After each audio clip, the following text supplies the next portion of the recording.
Warga emas hilang di Kluang. Mangsa ditemui setelah 2 hari usaha pencarian. Seperti biasa, pada 30 Ogos 2020, Puan Low Chontai, 87 tahun, telah keluar dari rumah untuk mencari bahan lusuk dan barangan terpakai untuk dijual. Puan Low begitu rajin berusaha mencari barangan kitar semula yang mampu memberikan sedikit nafkah.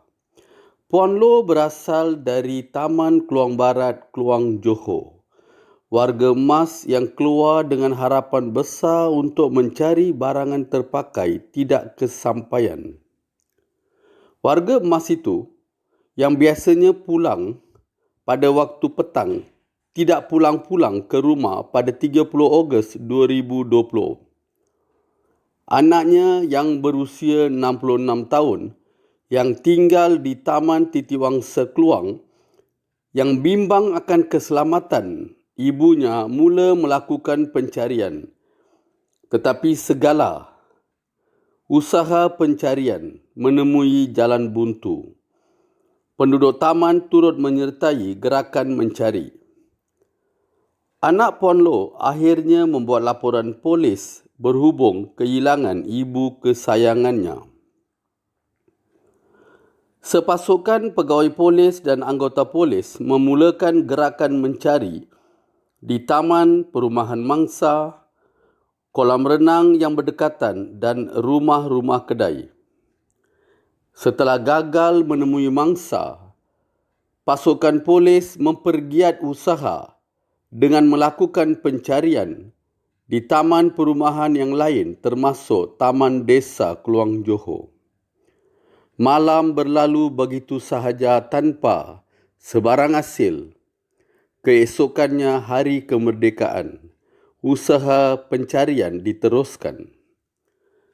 Kebimbangan semakin menghantui jiwa anggota keluarga.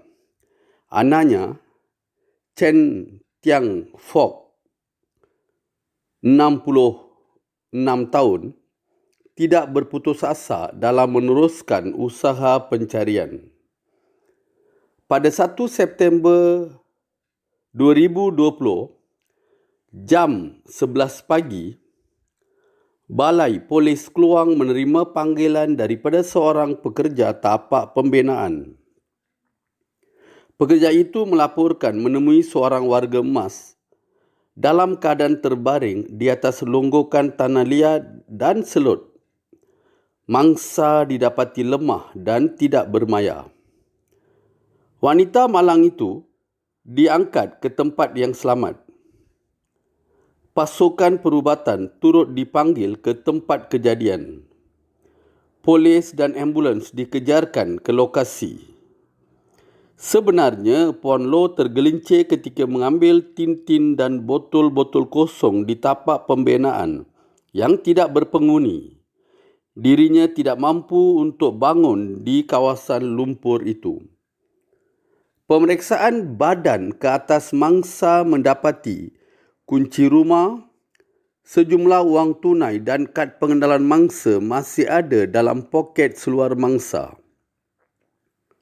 Dalam pada itu, Ketua Polis Daerah Kluang, Komisioner Muhammad Abduh Ismail mengesahkan tiada sebarang unsur jenayah dan menafikan berita yang diviralkan yang menyatakan penemuan mayat yang dikuburkan hidup-hidup di tapak projek pembinaan di Kluang. Beliau turut menasihatkan orang ramai agar tidak menyebarkan berita palsu yang boleh mengelirukan orang ramai. Sementara itu, Puan Low telah dikejarkan ke wad kecemasan Hospital Encik Besar Haji Kalsum Kluang. Keadaan mangsa dilaporkan stabil. Syukur. Puan Low semakin pulih. Semoga Puan Low pulih seperti sedia kala. Usaha warga emas yang berusaha 87 tahun itu mencari nafkah harus diberi pujian. Namun, keselamatan diri juga wajib diutamakan. Pastikan warga emas di rumah kita tidak keluar rumah seorang diri. Semoga peristiwa yang berlaku di Kluang ini menjadi pengajaran buat semua.